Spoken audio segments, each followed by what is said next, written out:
dynamic contracting. So, Jose, would you like to share as to the importance of having a contract in a coaching assignment? Yes. And would you like to say a little bit about yourself, Satlen? Oh, yes. Part of our contracting. Okay. We just went through some contracting. Yeah. So maybe I've forgotten. Yeah. I was assuming that people would know who I am.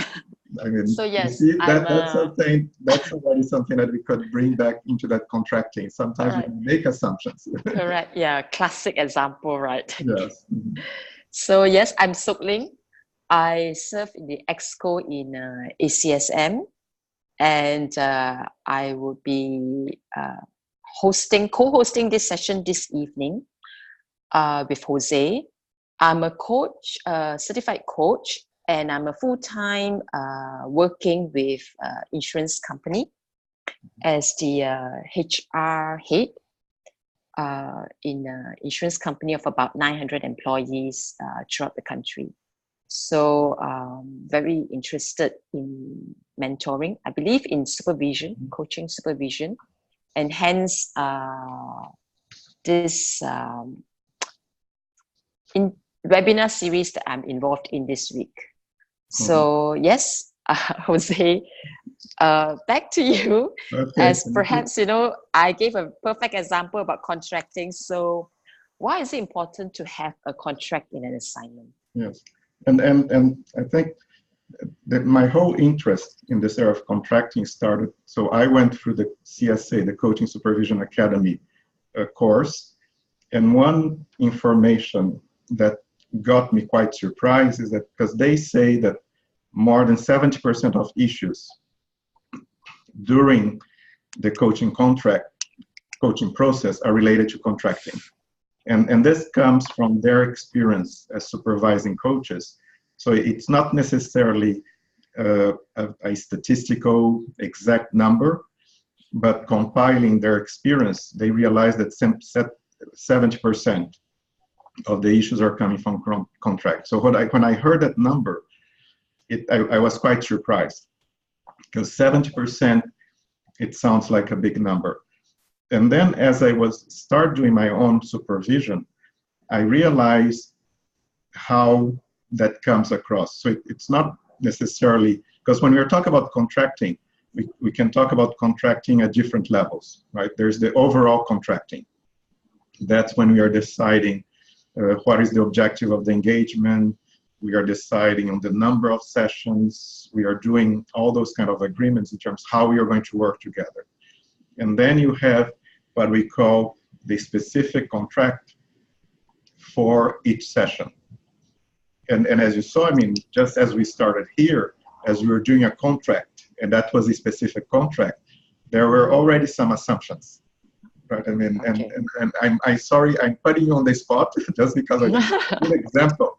It's a very good example how unintentionally that can come into the conversation.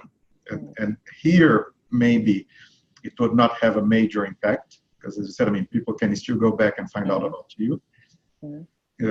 But then when you are in the coaching process, if we don't realize, first of all, we have to do those initial two pretty well, right? The initial overall contract. And for each session, we have learned that we have to do that contract for the session. But then also we talk about that spot contracting. And spot contracting is being aware as we are having the session, what are those moments that I may need to bring into the conversation some kind of contracting. So it doesn't mean that we are going to say, let's contract again. Sometimes we may need to do that.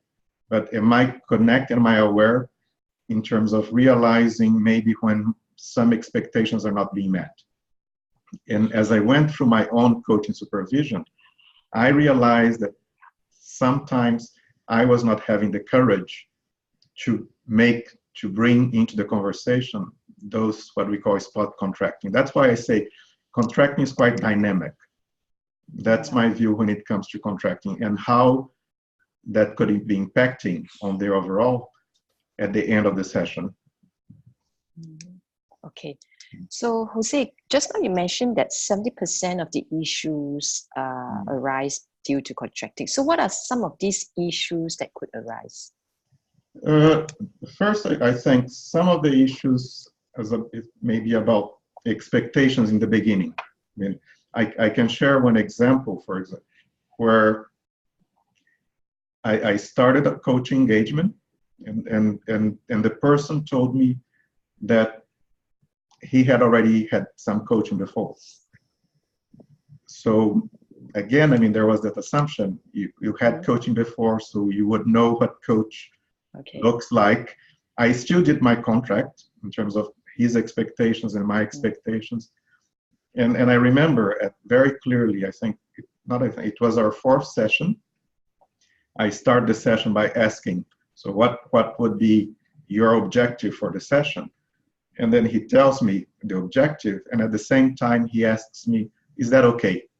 Is that an objective that is okay with you? Kind of almost asking permission or asking agreement from me as the coach if his objective was okay. So somehow I realized, could I have done it a better contract in the beginning in terms of being very explicit that the coaching was for him. It was not for me as the coach, right? It was not for me to say if what he would bring into the conversation was okay or not, because we had an overall agreement in terms of what we were trying to achieve. Of course, it's important when the person brings into the beginning of that session, is that aligned to that overall outcome that we are trying to achieve. It's important to be aligned, or if it's not aligned, we may need to recontract them. So I think that's a clear example. Or one other example that I had is that I did what I would call, or what I would want to believe, my proper contracting in terms of expectations, that the coachee is the one driving the process and that kind of conversation. And then in the middle of the coach engagement, I did kind of a midterm check-in. And this client, she tells me that she was expecting for me to, it was okay, but she was expecting more advice. And that's the part, because when I asked her, could I be doing something differently? She said, I would like to have more advice. And so I thought in my head, I was telling myself, I thought we had discussed that in the beginning. Yeah. So those are very clear examples where you may need sometimes to spend enough time on that initial contracting to start with. But then as the engagement goes on, you need to be checking. And specifically as the session is going on, you need to be checking. And you need to find opportunities where maybe certain things that you didn't necessarily agree, and you need to bring back into the conversation. I see. So in terms of proper contracting, what would be some of the elements required in doing a proper contract? What does that mean? Yeah, that's kind of a difficult, the word proper. Yeah. What is that? Because I think that the proper or the effective contract will depend on the relationship, on what you're trying to achieve. I mean, definitely we know there's, as I said, I mean, that overall contract where you have to cover number of sessions, cancellation, confidentiality, you have to cover that. Okay. And it's also important to make it quite concise and as much as possible, not to complicate. Because we are not talking about a legal, it is legal, but we're not talking about a 10-page contract, right, in a certain way. People, they have to understand I think the main point is, are they understanding what is expected from them as client, as coachee? And are we as coaches understanding what is expected from us? Because if someone in that very first session tells you, I would like for you to give me advice, you have to manage that already right away. On the other hand, it may be difficult to have those conversations in the very beginning, because if it is a first-time experience for someone, they may not know what they don't know in terms of how is it going to go in terms of that process. Yeah. Okay. And then, I mean, again, dynamic, because what we may have contracted in the very beginning may not be effective as we are going through or doing one session in a certain way. Okay, so how often would you suggest to do this kind of check-in on the contracting? I would say, I mean, in terms of the contracting for the whole engagement, my practice is to try to do it at midterm, at check-in. But then when we talk about spot contracting, there's no way to say, because it will depend on how the conversation is going. And if I can give you another example, which I think it's a very good example of that. So I had been working with this client for, it was our 5th session. So there was already the relationship. And part of her objectives was to be able to communicate with her team and with her stakeholders with more clarity. She knew that sometimes she was not very clear in her communication. So it's a lot about communication. And as we were starting that specific session, she tells me, I have a very simple objective for today. I went into usual kind of probing. What is that simple? What made it simple? And as she was explaining, she herself, she realized she was becoming a little bit vague as she was trying to explain what was the issue that she wanted to bring. So that at that moment, kind of, I saw it as an opportunity to say, look, as part of the objectives for our coaching, it's about clarity and communication. You just caught yourself being vague, right? You just said you are being vague. Can I have permission here during our conversation to highlight or to bring to your attention each time you are being vague? So it's an opportunity in terms of you are there following what they're saying, but it was that opportunity using what was happening to bring that additional contract in a certain way. I mean, and again, it's not contract as a big word, but it's an agreement in terms of how to help her realize, maybe to bring those blind spots into the conversation. I could have gone on and just said, look, you're being vague again, or you're being vague again. But by asking that permission or to bring into the conversation, can we agree on this? Are you okay in terms of me taking that role? That helped the conversation because it was interesting. She became more aware sometimes that she was being vague. Just by bringing that kind of additional contracting in the beginning, at some point during the conversation, as she was being vague, she herself was telling her, oh, I'm being vague again. So that helped. Okay, so what I hear is that contracting is also a form of realignment of the coaching sessions. Correct. I think that's a very good way of position. How do we realign it at the moment as we're having the conversation in terms of in different, are we aligned in relation to the objective of this conversation that you said in the beginning? Are we aligned in terms of how did we agree that we are going to work together? Yeah. That's also very important. All right.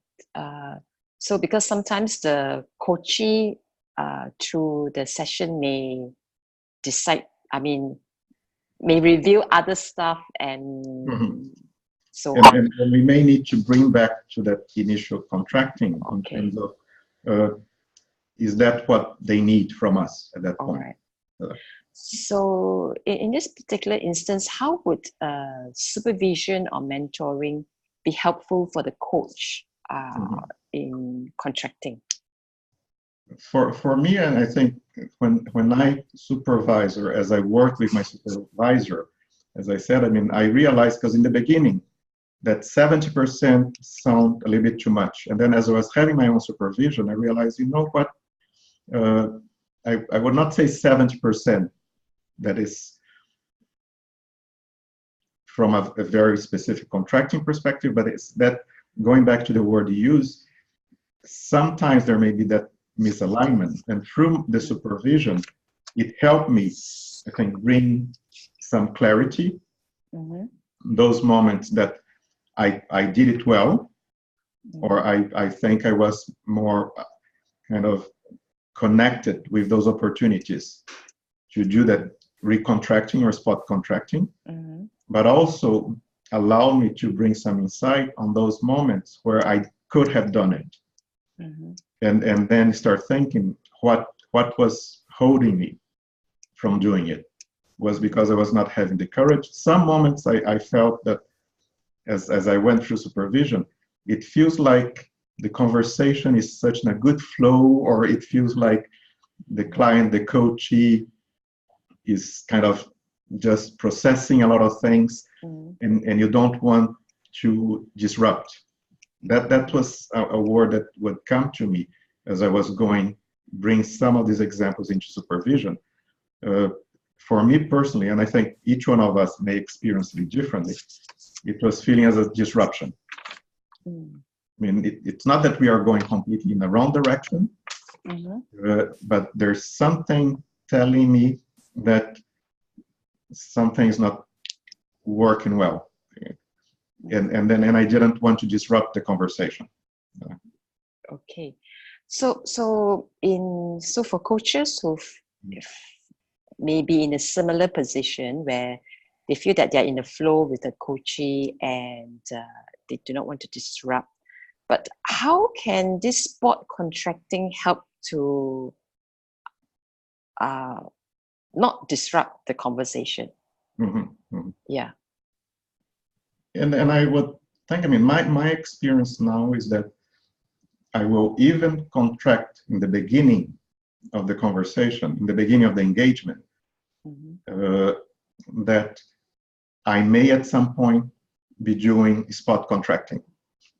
And I don't necessarily use the term spot contracting, because again, I mean, if you have someone who is the first time, it's too much contracting. Right? I mean, all right. But in the beginning of the coach engagement, as part of that overall contract, I may say, or during our conversations, I may be asking permission, for example, to share if there's something, some kind of gut feeling, I may ask permission to bring that into the conversation if I think that could be effective.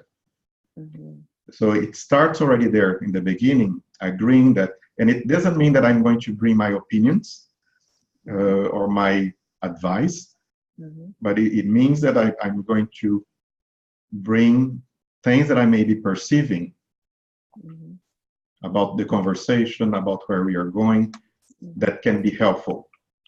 And it's asking the coachee, would it be helpful if I share this? Would it be helpful if we agree on this? So it's again, at the end, it's still the coachee deciding if they want to do that spot contracting.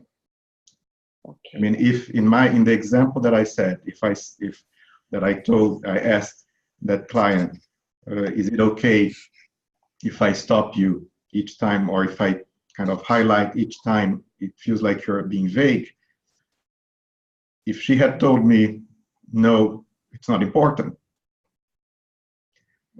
I would have had to accept that. Right? We could still have had maybe a conversation on that, but I would have to accept that. It's still a contract in a certain way. So you still need permission from the other side. Okay, all right. So sometimes what I hear is that sometimes you just need to check in with the client, and yes. the answer could be a yes or a no, or maybe, or they may not understand. I mean, Yeah. where is that coming Okay. from? All right. Okay. Because And spot contracting means it's on the spot making that. it's part of that. Decision. The way we would say, I mean, it's used as part of the flow within a session. So that's Okay. why we spot, because as a coach, I don't know when I'm going to do a spot contracting. It doesn't mean that it's going to be happening in all the sessions. Okay. So so what are some of the tips that you can give? When does a coach needs? How can the coach knows when to do this spot contracting? That's a question that normally a coach would not answer. But I think, I mean, because as part of the whole contracting, one thing that we don't always pay attention is that, are we aware of our needs and are we aware of our clients' needs? Because I mean, as we go into those conversations, we as coaches, we are there to serve the client, but we also have some needs, right? And then if I'm able to be there present for the client's needs, but in order for me to be present, I may also have some needs. So it's, again, it's not about me. It's about me being able to be there at my best. Okay.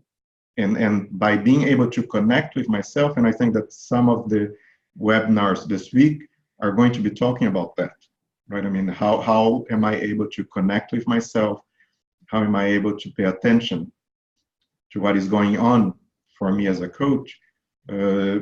Probably from time to time, there may be that kind of little light bulb or something that is telling you, Okay. not only from a very conceptual perspective.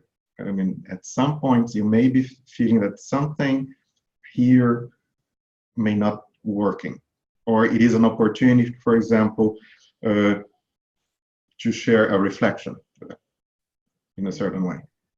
So we use that a lot in supervision, because I mean, as we are talking to the coach, it may be easier, but at some point also you can ask permission to the coach. Look, can I share what is going on as you are sharing, as you are saying this to me, for them?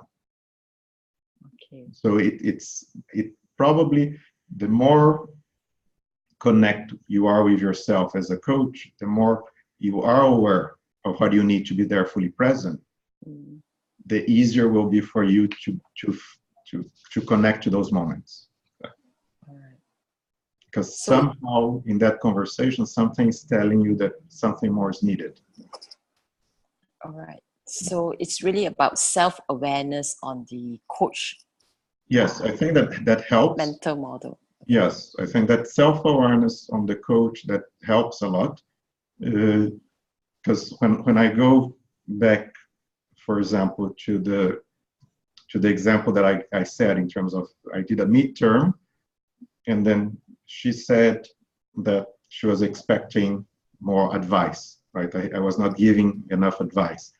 My first reaction, I felt a little bit kind of, I would not say hurt, but kind of, I felt, I thought I had been clear. So I started doubting myself.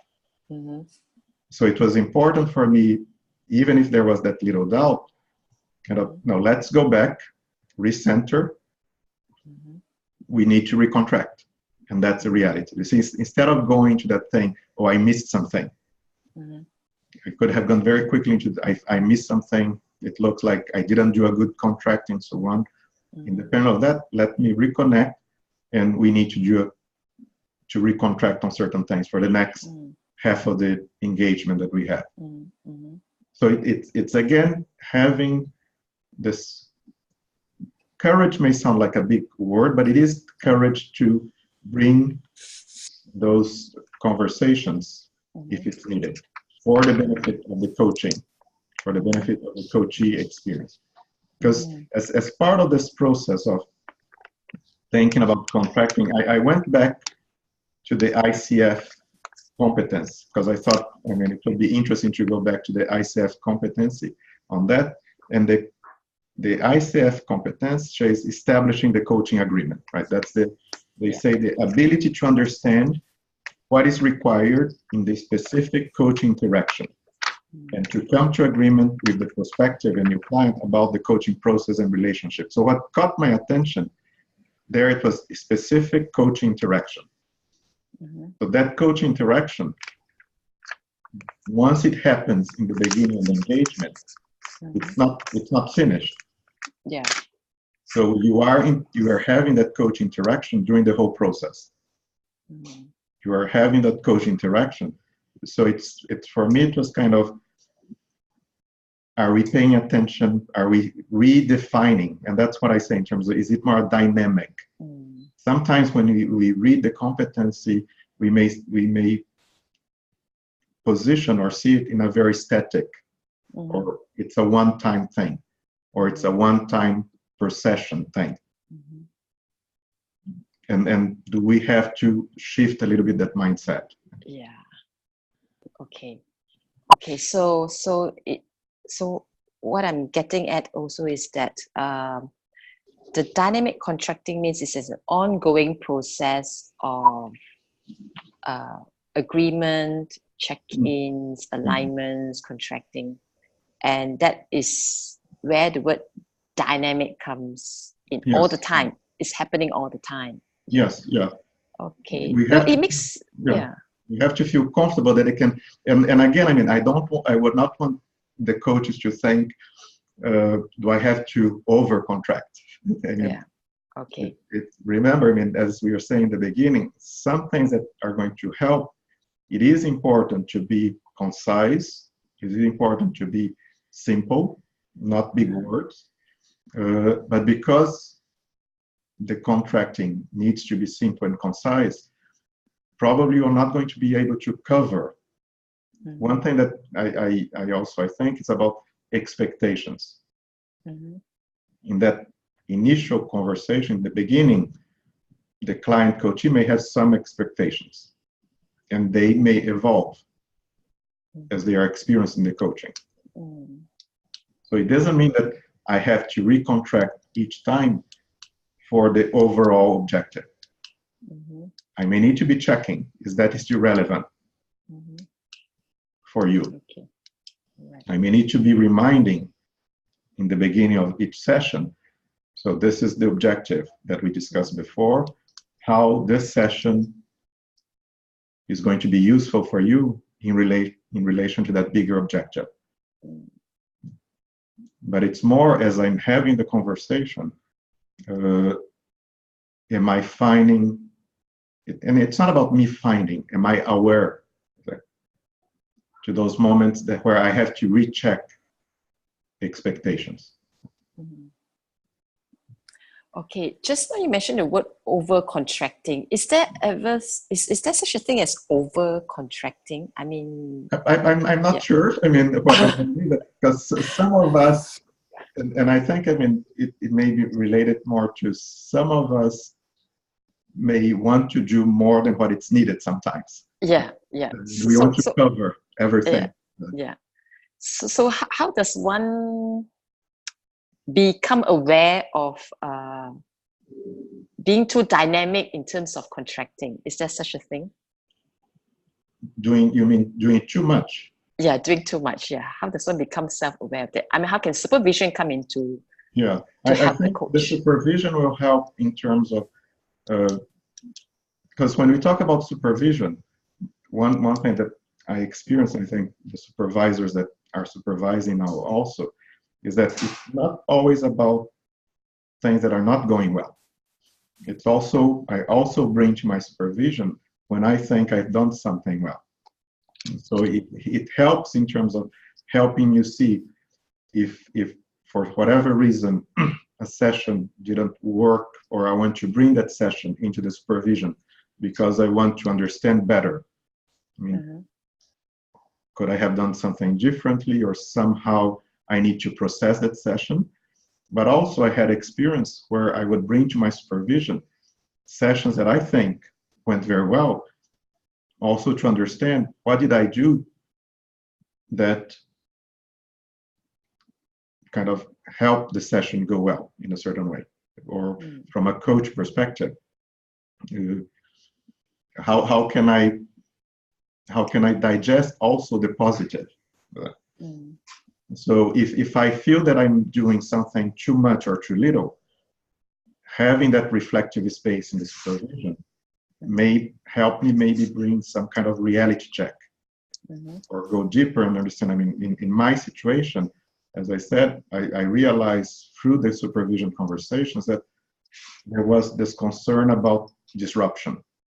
I mean, kind of once the relationship is there, once it feels that there's the trust and things are going well, am I going to disrupt? Which may not necessarily be the case, but there was that. So that's more, for me as a coach, goes back to that self-awareness. Because in the supervision, it's bringing a lot of myself as a coach and use that reflective space to try to understand how am I practicing my coaching? How am I bringing myself into that coaching space? Does that help clarify for what do you think? Well, okay, so I just would like to remind our participants that they can use the chat box at the bottom of the screen to ask questions, and we will take the questions as we go along the webinar. Those who wish to raise any questions, I think they can raise the hand, and then we can unmute them so that they can ask the questions live. So, okay, probably we can take some questions now. Is that okay with you, Jose? I think so. I see some. It's not so much about a framework. I think it's more about you connecting with yourself as a coach and what questions you have when it comes to this area. Okay, so one question that came up was, do we need to include the sponsor in the contracting? And if yes, how do we do that?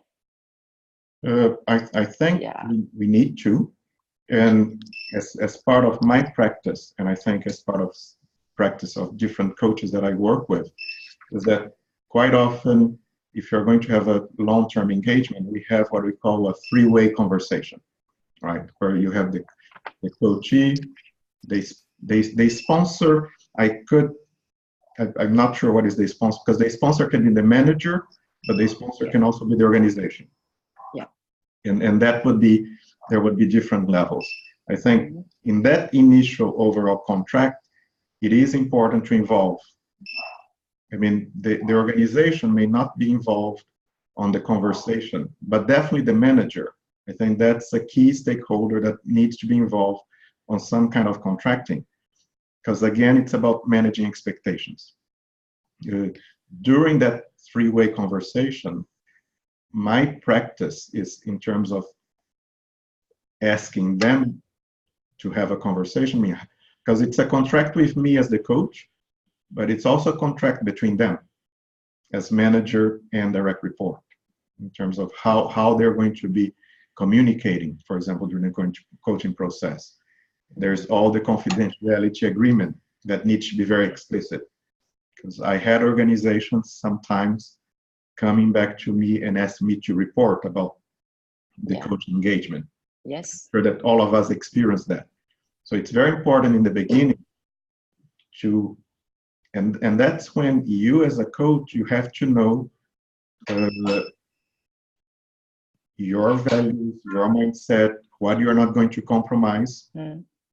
You have to be very explicit on that in terms of what are you thinking, what are you feeling, what are you noticing about the organization, and bring that into the contract. Because I mean, if you don't make it very explicit in the beginning, people may think that it's okay to share, and even be explicit to the point, what kind of information are you going to share? I mean, it's okay to share if the person is coming to the sessions, because that I kind of to track. Okay. Anything else, I'm going to agree that the coachee or the client decides what they want to share. Okay. So we are talking about initial contracting, we include the sponsors. But the on-the-spot contracting is just with the coachee. Because on the spot, dynamic. specifically during the coaching session. During the coaching sessions, yeah, all right. Specifically during the coaching session. I had a situation where I was coaching someone who had been nominated by the organization. And as part of the initial engagement, so we had the three-way conversation, and it was agreed in terms of the objectives and all that. And as we were working together, I would say maybe then after one or two sessions, she was very transparent in terms of saying, I'm not sure why I have been nominated for this coaching. Sorry. And I'm not sure if I want this coaching, which she didn't say in the conversation with the manager. And then my position, then the coaching became how she could go back to her manager and have that conversation. Because then there was a different thing there in terms of the engagement. Okay. So in your experience, Jose, would you have included ethics in contracting? Ethics, sorry. And I think, I mean, ethics, it depends what we mean here. I mean, we all know what ethics mean. But ethics, if I'm working, normally I have a written contract. Okay. And in that written contract, it will tell that I abide by a code of ethics. So that would be included there in terms of. Would you like to have a drink or something? Yeah. So in that initial contract, it says that if there is some situation where some ethical boundaries are being broken, that will be, like we say, I mean, if during the coaching conversation there's some legal things that are being addressed, that I mean, some illegal things, not legal, but illegal, that would have been included in that initial contract. And that's something that I've learned, that the importance of having that written contract. Sometimes we may feel uncomfortable because, oh, but it's all about the relationship and so on. But because just saying it, people, they hear, but they don't hear. Okay, yeah. Having on the paper brings a different dynamics to it. There are certain things that we think when it comes to contracting that it is important to be in the paper. And it may be just a one page. Currently, my contracts, they are 1.5 pages. So it's not about creating a 5-page contract. But definitely ethics needs to be part of that initial agreement. And as much as possible, it would be on the written agreement, because we would want to believe also that all the organizations, they abide by ethical standards. I mean, ethical expectations, right? Yeah. Okay. Yeah. Katie, another question that we have is there any difference between contracting with an individual and contracting with a group when we coach?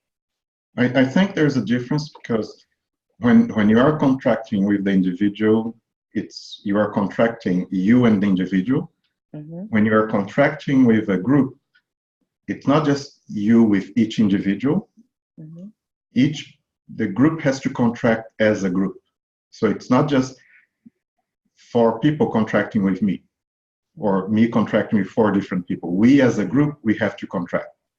And one thing that I realized when you're talking about group work is that we may need to spend a lot more time on that group contracting than what we think.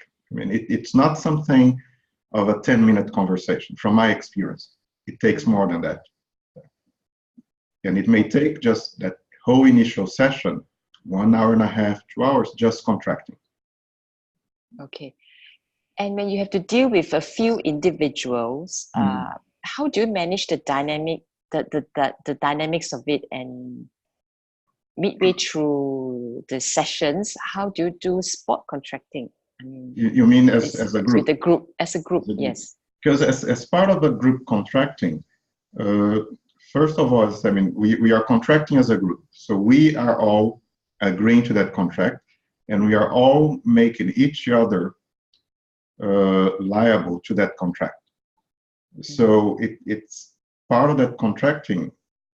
I would say that we have to agree that the group, each individual in the group, is also allowed to do spot contracting. It would not be just my responsibility as the coach. It would be everybody's responsibility. I'm still the one coaching the group or supervising the group, but everybody needs to take a different responsibility on there for the safety of the group in a certain way. Okay. So the spot contracting may not come just from me. And the spot contracting may come from the individuals if they're not feeling safe, for example. So they may need to recontract in the moment. I see. Okay, so they have to do the spot contracting among themselves in that way. I say in a group. Not among themselves. We as a group. Okay. All right. No. Okay. Interesting. So, all right. We have another question here on when I get supervision, do I need to contract about it with my client coachee? That's a little.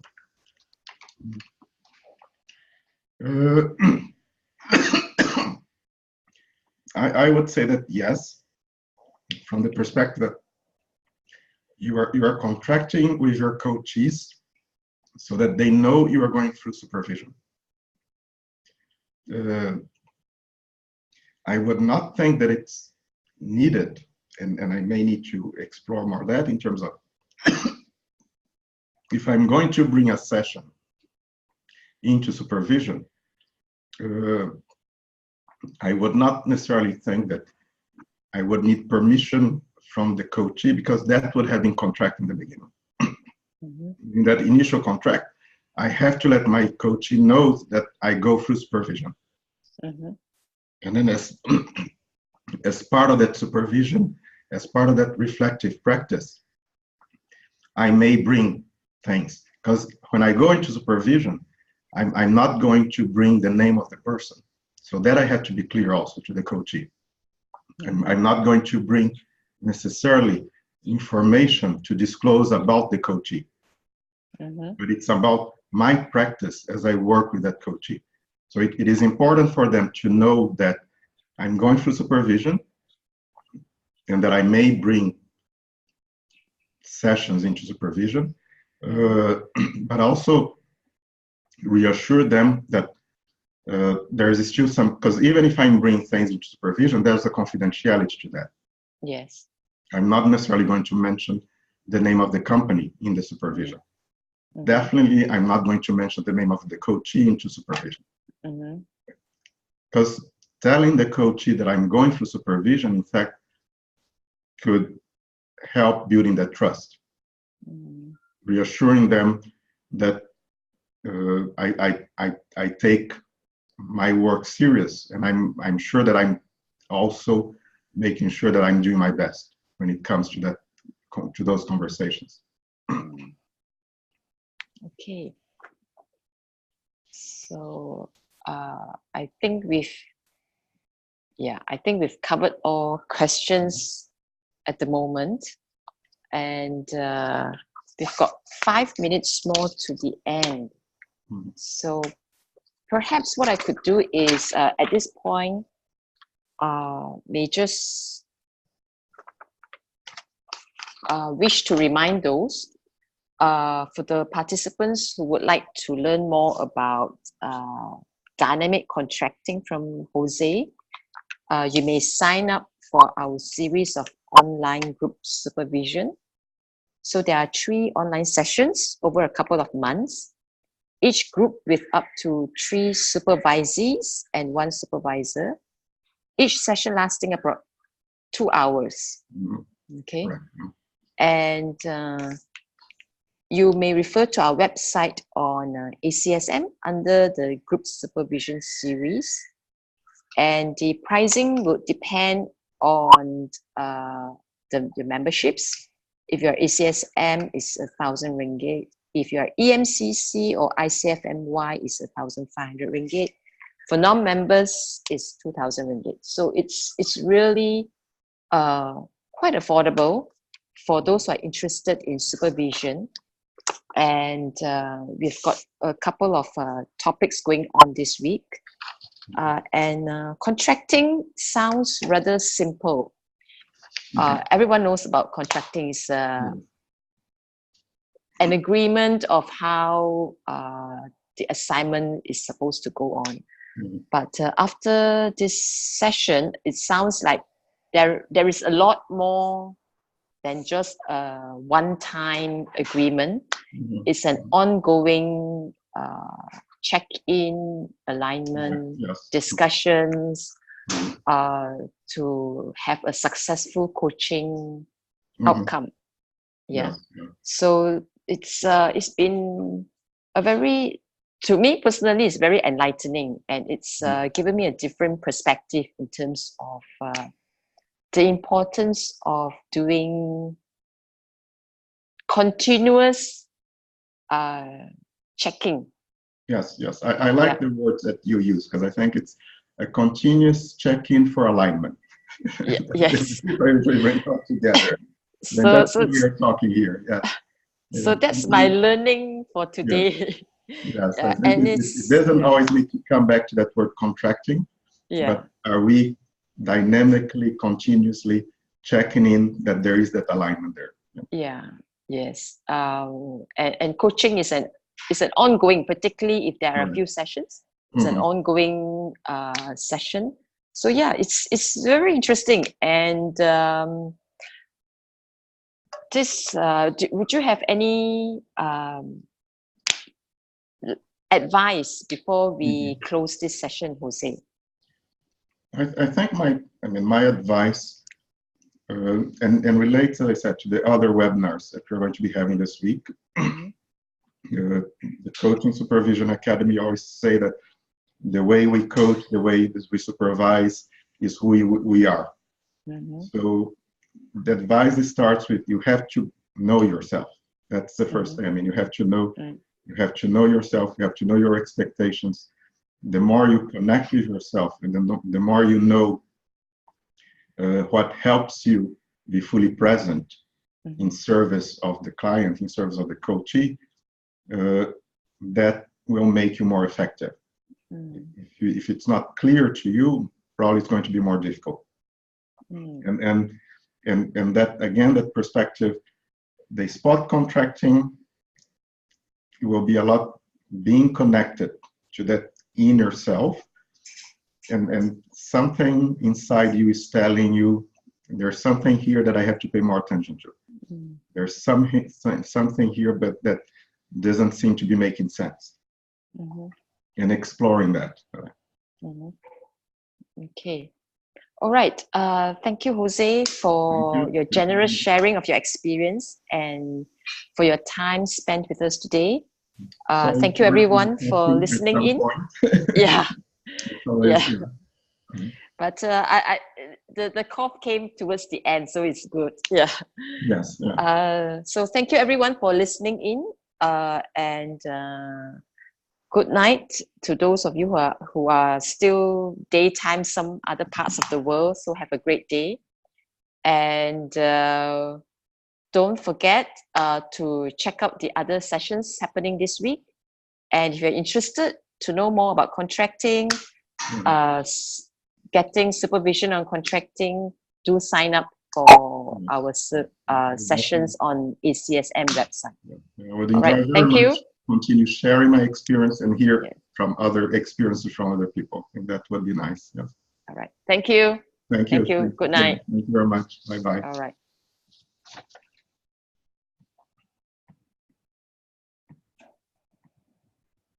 So what do we do? Is this your recording?